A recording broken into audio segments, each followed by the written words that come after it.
So I have already done a couple videos on how to keep and breed crickets when you're trying to breed them, but in today's video I want to explain how you can keep crickets for short amounts of time just to gut load them so that you can feed them to your geckos later on.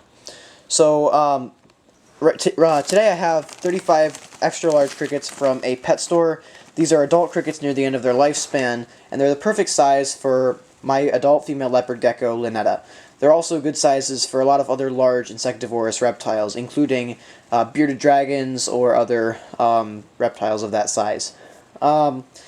So in this container, I have 2 tubes. Now this container is not a stock container. I kind of had it modified. Actually, this container was given to me by a friend when they gave me their gecko, so the modification was done by them, not by me. But anyway, this is just a cricket shaker tube. It's just a black plastic tube, and they cut a hole in the side of this enclosure just large enough to allow the tube to fit in there. And that works relatively well for crickets. I don't really like them that much because they do tend to accumulate feces and bedding, and then it's kind of difficult to get the crickets out without either getting the powder cup completely filled with feces and vermiculite or other bedding, or if you're putting them directly into the reptile's enclosure without getting the enclosure dirty with the same items. So I don't like this setup as much as I would like one that doesn't have any shaker tubes, but it works well enough for my purposes. So I'm just going to open up this enclosure. What I really like about these cricket keepers is they have really nice tight-fitting lids that don't allow for easy escapes of the crickets.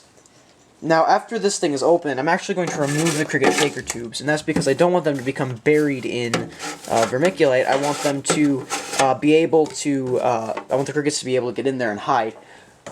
Now I'm just going to put in some vermiculite. So here I have Hoffman horticultural vermiculite. So I use a bunch of different types of vermiculite whenever I have them available, but basically horticultural vermiculite, as long as it is 100% natural with no added fertilizers or pesticides or anything like that, it's all the same stuff and it can all be used for the same purposes. Depending on the locality, for like incubation of reptile eggs, different moisture levels should be taken into consideration for different localities of the vermiculite and different coarseness levels of the vermiculite. But as far as cricket bedding goes, all vermiculite that does not have any additives is exactly the same, and it can be used in exactly the same ways. So I'm just going to dump some Hoffman vermiculite into, hang on, I'm kind of trying to record it and do it at the same time. I'm just going to dump some Hoffman vermiculite into the enclosure. I don't need a lot, maybe a depth of almost an inch or an inch or so, or maybe even just enough to cover the bottom. I don't need a lot in here because it's really just going to be absorbing moisture and odors, and the crickets don't generate that much moisture, especially in the amount of time that I'm going to be keeping them. So actually, it's only about 1 centimeter off the depth of vermiculite, but I'm going to use just this because I don't need it to be any deeper, and I don't want to waste my vermiculite. So the second thing I'm going to do, or actually third thing, or whatever, I lost track, is put my cricket shaker tubes back in here. That's because now that the vermiculite has been put down, there's no reason for me to keep them out. And if I left them out while I put the crickets in, the holes would allow the crickets to escape. Now I'm going to put in a cardboard egg crate, or egg carton. Basically how this helps the crickets is the crickets love hiding in these egg cartons, and it gives them a nice place to relax and feel safe. And then I'm going to add some cricket food and cricket water. I actually forgot to get the cricket food and cricket water before I started the video, so I'm going to real quick grab that and I will be right back. Okay, so I just got the water and the food that the crickets eat. So this is Zilla Cricket Gel, or whatever it's called. I think it might be Cricket Quencher. I don't remember what it's exactly called. I peeled off the sticker because there were Z points on it that I wanted to exchange for Zilla merch. But it's still the same product inside, obviously. So basically what this is, it's a gel that has water absorbed into it, and then the water has been mixed with some sort of nutrient. I think it was like calcium or something like that. Basically to pass on the nutrient to the crickets and give them those nutrients, and then they're more nutritious for the gecko. I'm not sure exactly how well that really works in regards to bacterial growth, because the nutrition will help the bacteria to grow.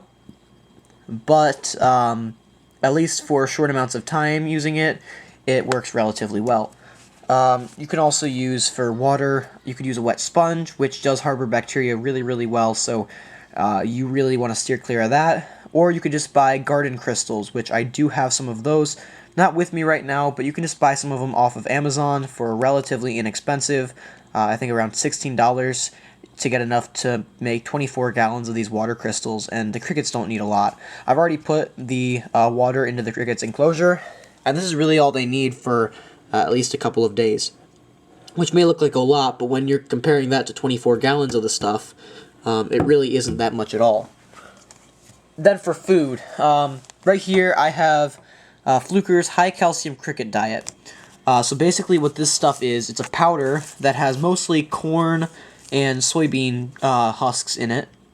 And basically, I just give it to them. I've already put some of it in there, and the crickets will eat this. I don't like using this as their primary food. I also like giving them some other greens or fruits and vegetables to give them some variety in their diet, and therefore it'll change their taste for the gecko, and then it'll also change the different types of nutrients that they have in them, so that the gecko will get a full range of different nutrients.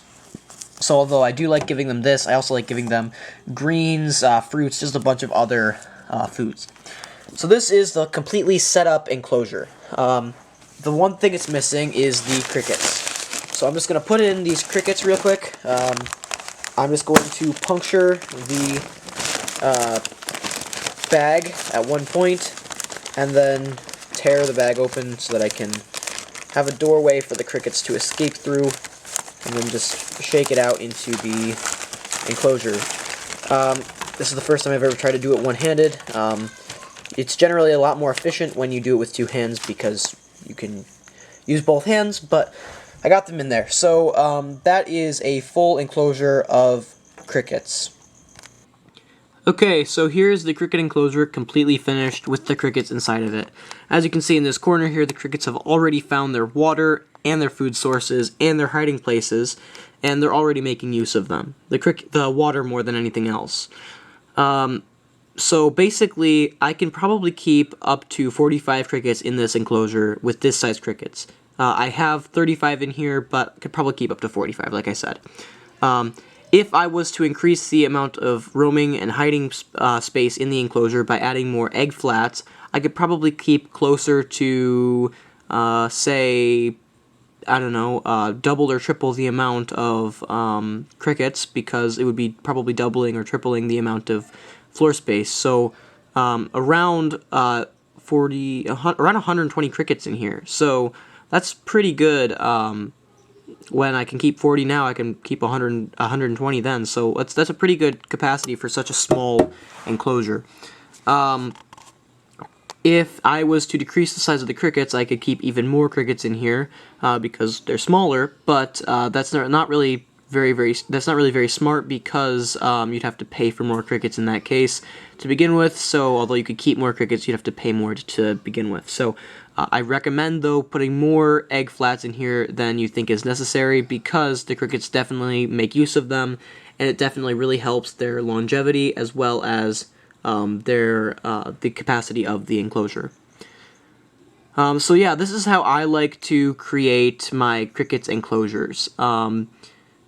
It's not really very difficult, and you definitely get more used to it after a while, but in case you don't know how to do it, in case you're a first-time keeper or are switching up the way you're doing it because it hasn't been very successful, this is how I like to do it, and this is one way that I recommend because it's very simple and it works very, very well. Thank you for watching my video. Make sure to like, comment, and subscribe to my channel, and I will see you guys next time.